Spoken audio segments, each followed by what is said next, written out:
It's 7:15 a.m. on Sunday, May 18th, 1980, and the Toutle River Valley in Washington state is waking to one of the most beautiful mornings of the spring. The sky is a brilliant cobalt blue. The air smells of damp Douglas fir and wood smoke from 100 camping stoves scattered across the forests. Children are pulling on rubber boots outside their family RVs at Spirit Lake. Husbands are reeling in fishing lines on the Green River.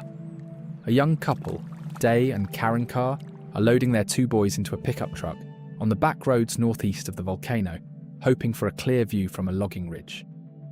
27-year-old Reid Blackburn, a National Geographic photographer, is brewing instant coffee in his rented Volvo at Coldwater Camp, 8 miles from the mountain. 83-year-old Harry Truman is feeding his 16 cats at his lodge on the south shore of Spirit Lake, the place he has lived for 54 years. Up at Coldwater 2 observation post, USGS volcanologist David Johnston is logging the morning's seismic readings on a yellow legal pad. The mountain has been grumbling for 9 weeks. Today it is finally quiet. This is ordinary life. Unremarkable, forgettable. By 8:32 this morning, the entire north face of Mount St. Helens will be in the air. Reid Blackburn will be buried alive in his car. Harry Truman, his cats and his lodge will lie under 200 feet of debris. The Karr family, all 4 of them, will be vaporized in their truck before any of them has time to step out of it. David Johnston will have 8 seconds to scream his final words before he is gone, and 57 people in this valley will be dead. In 9 minutes, this place will cease to exist. To understand what happened that morning, you first have to understand where Mount St. Helens sat, and why that geography turned a volcano into a rifle. Picture the Pacific Northwest in late spring. Picture the Cascade Range, a chain of stratovolcanoes running from Northern California all the way into British Columbia. Mount Rainier, Mount Hood, Mount Adams, Mount Baker, and the youngest, smallest, and most violent of them all, Mount St. Helens, 9,677 feet of perfect volcanic cone in southwest Washington state. For more than a century, locals called her the Fuji of America. Her slopes were a postcard, symmetrical, snow-capped, mirrored in the still blue water of Spirit Lake at her northern base. Now picture what was hidden inside. Mount St. Helens was not a sleeping giant. She was the most active volcano in the lower 48, and geologists had known it for decades. Her eruptive cycle ran every 100 to 150 years, and the last major event had been in the 1840s. By 1980, she was overdue, but it wasn't just the timing, it was the shape of the land. To the north of the summit lay Spirit Lake, a 1,300-acre alpine reservoir surrounded by old-growth Douglas fir, the kind of forest that takes 600 years to grow. Down from the lake ran the North Fork of the Toutle River, narrow, steep, hemmed in on both sides by ridges 2,000 feet high. The valley was a funnel, a chute, a luge run carved by glaciers 1,000 generations earlier. Whatever came off that mountain, whatever ice, rock, or molten earth let go, it had only one place to go. Down, through Spirit Lake, through the Toutle, through the hop farms and logging camps, and small mill towns built along its banks, all the way to the Columbia River, 50 miles west. Beautiful, yes. But it also meant there was nowhere for fire to go, but straight at the people in front of it. And by the spring of 1980, something inside that mountain was starting to push. What was happening inside Mount St. Helens in March of 1980 had no precedent in modern American history. It began on March 20th, a 4.2 magnitude earthquake centered directly under the summit.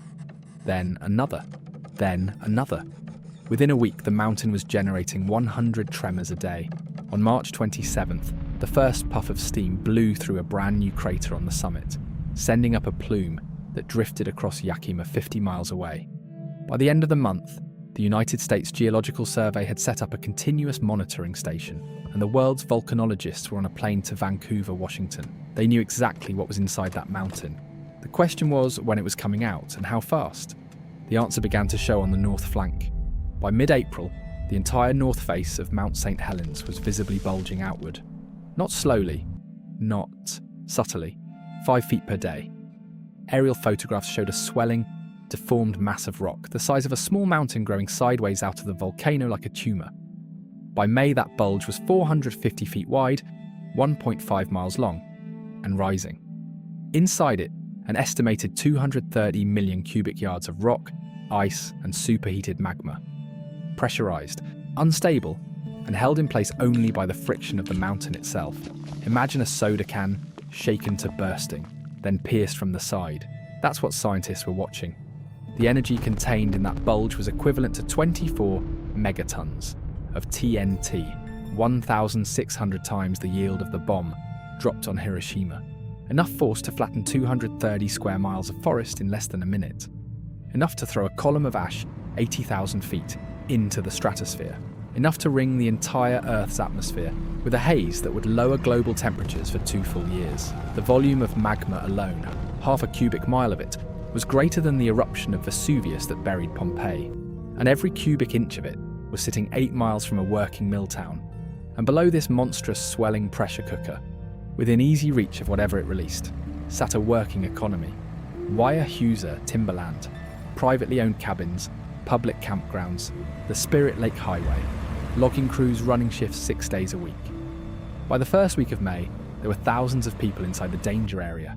The volcano was no longer a question of if, it was a question of who would still be in front of it when it let go. The story of Mount St. Helens is not the story of a volcano that erupted without warning. It is the story of a volcano that warned the world for 2 months, and the political compromises that left people inside the blast zone anyway. The first warnings came from the scientists. Dr. David Johnston of the USGS, 30 years old, brilliant, soft-spoken, the man who would die in 8 weeks, wrote in an internal memorandum on April 30th that the bulge was being held together by little more than friction, and that any earthquake of magnitude 4 or greater could trigger a catastrophic landslide. He compared the mountain to a dynamite keg with the fuse lit. He recommended evacuation of all areas within 10 miles in every direction. That recommendation was not followed. Instead, on April 30th, Washington Governor Dixie Lee Ray signed an executive order creating 2 zones around the volcano. The red zone, closed to all traffic, and the blue zone, open to property owners and loggers with a permit. The red zone covered the area to the west and south. To the north, the direction the mountain was bulging, the blue zone began less than 5 miles from the summit. Weyerhaeuser, the timber giant that owned more than 60,000 acres of forest on the volcano's flanks, had lobbied hard to keep its logging operations running. The mill at Camp Baker employed 300 men. A complete shutdown would cost the company millions of dollars per week. The blue zone was the compromise. The men kept cutting. Property owners pushed back too. On Saturday, May 17th, exactly 1 day before the eruption, Governor Ray bowed to pressure from cabin owners at Spirit Lake and authorized a one-time, escorted convoy of residents to drive in and retrieve their belongings. 20 cars went in, they came out. A second convoy was scheduled for the next morning, Sunday, May 18th, at 10 a.m. Many of those cars would have been at Spirit Lake when the mountain blew. And then there was Harry R. Truman, 83 years old, a hard-drinking, foul-mouthed widower who had run the Mount St. Helens Lodge at Spirit Lake since 1929. He told reporters, "If the mountain goes, I'm going with it." Reporters loved him. He became a national folk hero. Magazines flew helicopters in to interview him. School children wrote him letters. Nobody, not the sheriff, not the National Guard, not the President of the United States, was willing to be the one who dragged him out. In Olympia, the state capital, internal correspondence between USGS scientists and Washington state emergency managers in the second week of May was unequivocal. Steam explosions had been observed 13 times. The bulge had grown 320 feet. Earthquakes were now arriving in swarms of 40 per hour. A senior geologist wrote on May 12th, "We are no longer studying a volcano, we are watching a countdown." That memo was filed. It was not acted on. A second memo on May 14th recommended doubling the red zone radius. It was filed too. By May 16th, 3 different USGS officials were privately telling reporters that an eruption was probable within 10 days. None of them said it on the record. Nobody wanted to be the scientist who shut down a logging economy and was wrong. They were warned.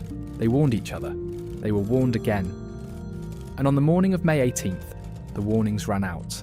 Sunday, May 18th, 1980, 8:30 a.m. Pacific Daylight Time. For the first time in 9 weeks, Mount St. Helens was completely quiet. The seismographs at the University of Washington were registering only background noise. The morning crew at Coldwater 2, David Johnston, alone at his post, 6 miles north of the summit, had radioed in his usual sunrise readings and was eating breakfast in his trailer. He had volunteered to take the shift the night before, swapping with a colleague who needed the weekend off. Aerial reconnaissance flights were grounded for the morning. The next observer rotation was scheduled to take over at 11. The mountain was, for the moment, calm. The phrase Johnston had used in his briefing the night before, that it was a powder keg with the fuse lit, had not changed. Only the volume of the warning had. At 8:32:11 a.m, a magnitude 5.1 earthquake released directly beneath the summit. It was the trigger they had feared. The bulge, 450 feet of strained, saturated, superheated rock, could no longer hold. The entire north face of Mount St. Helens broke loose in a single piece. Geologists would later call it the largest debris avalanche in recorded human history. 2/3 of a cubic mile of mountain, 3 billion cubic yards of rock, ice and trees, slid sideways at 155 miles per hour, opening up the magma chamber inside like a champagne bottle, uncorked underwater. What came next had no name in 1980. Volcanologists had to invent one: a lateral blast, a sideways eruption. The pressurized contents of the mountain, superheated steam, ash and pulverized rock at 660 degrees Fahrenheit, exploded northward at speeds that touched 670 miles per hour, faster than the speed of sound, faster than any object in the natural world. A wall of incinerating wind expanding across 230 square miles of Cascade Forest. David Johnston had 8 seconds. His last radio transmission, screamed at the operator at the USGS field office in Vancouver, Washington, would be played at his memorial service and quoted in every history of the disaster. Vancouver! Vancouver! This is it! The transmission cut. His trailer was struck by the blast wave at 670 miles per hour, lifted from its foundation and thrown more than a mile through the forest. His body was never found. It was 8:32:19 a.m. The point of no return had passed. The wave was moving. The people in the valley had 4 minutes. Most of them had no idea what was coming. Mount St. Helens didn't crack. It came apart. In the first 60 seconds after the eruption began, the lateral blast cleared 230 square miles of old-growth forest. Trees that had stood for 400 years, Douglas fir 200 feet tall, 6 feet in diameter at the base, were snapped at the trunk and laid flat in parallel rows, all pointing the same direction, like matchsticks combed by the hand of a giant. From the air, the blast zone would later look like the floor of a barbershop. Coldwater Ridge, 6 miles north of the summit, where David Johnston had been stationed, was the first to vanish, reduced to bare bedrock. Photographer Reid Blackburn, 8 miles out, sat in his Volvo at Coldwater Camp. The blast caught him before he could open the door. His body was found a week later, still upright in the driver's seat, his lungs full of ash. He was 27 years old.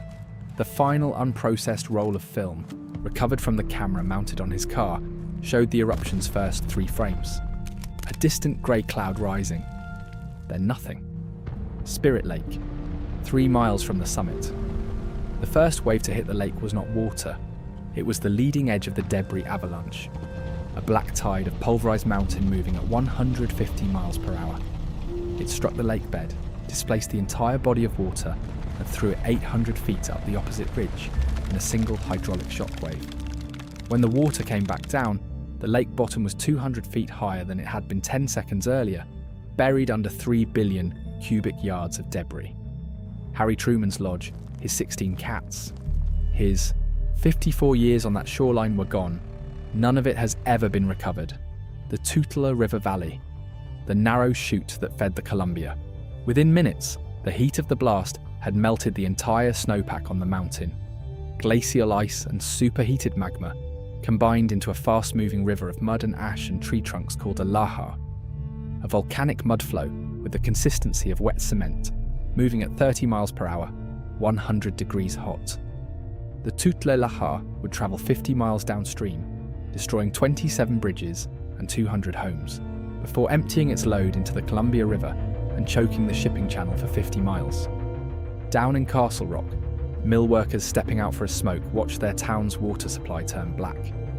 Down in Kelso, families on the Cowlitz River saw a wall of grey water and uprooted Douglas fir bearing down on them at the speed of a galloping horse. Down in Longview, the deep water port that handled 500,000 tons of grain a month, a freighter named Brazilian Trader sat helpless as the river beneath it rose, then thickened, then jammed with logs the size of telephone poles. By nightfall, the Columbia would be unnavigable.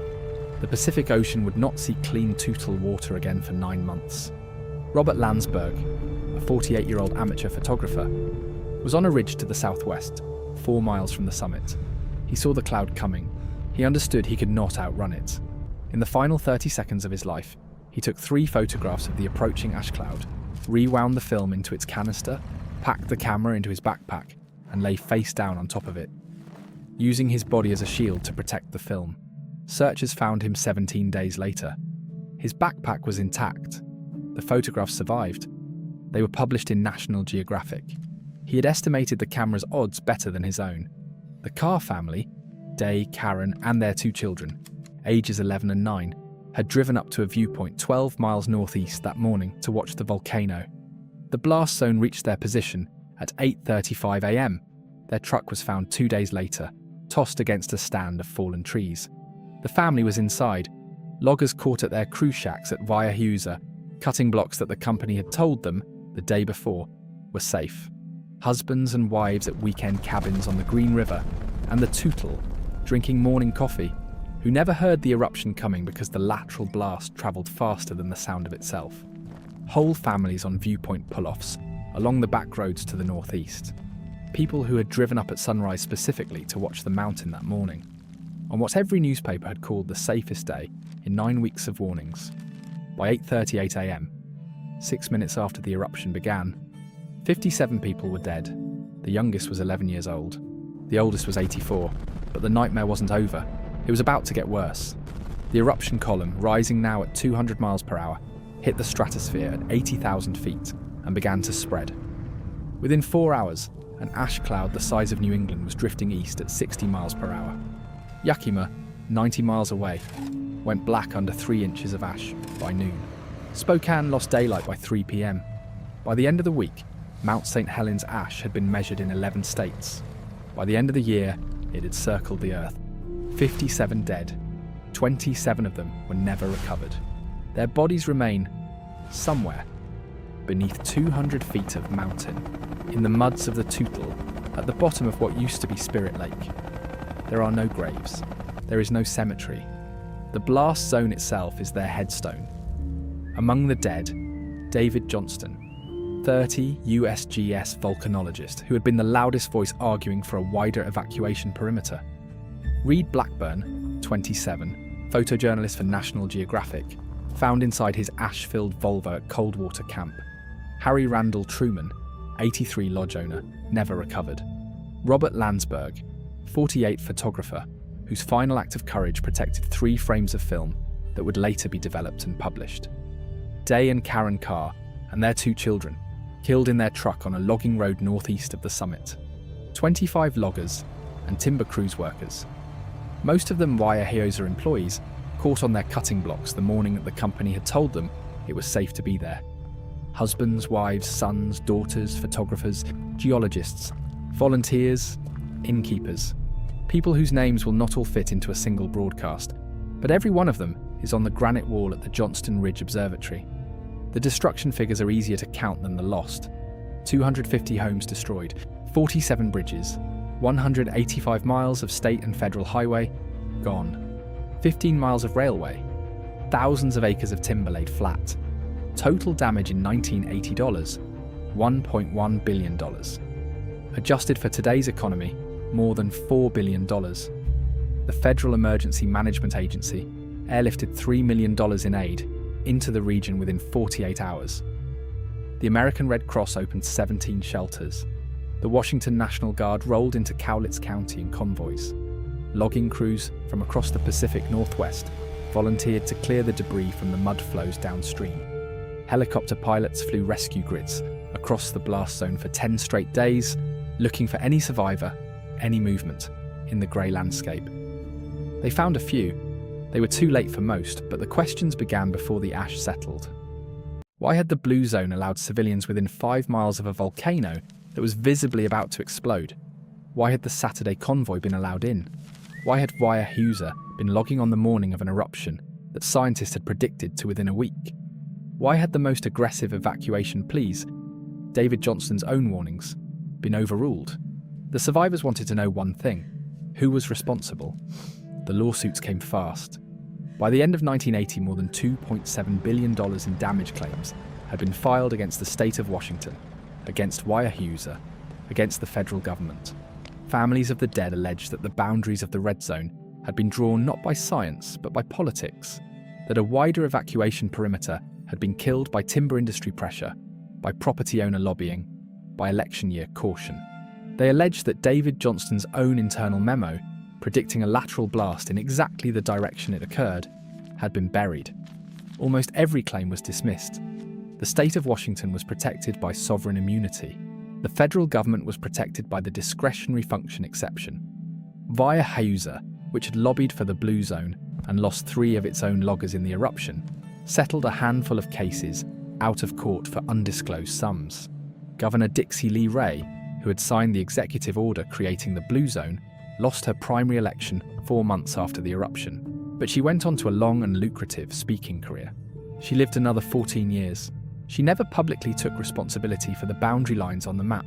Of the 57 people killed on the morning of May 18th, 1980, every one of them, every camper, every logger, every photographer, every scientist, every elderly man with 16 cats, died inside the boundaries of legal liability.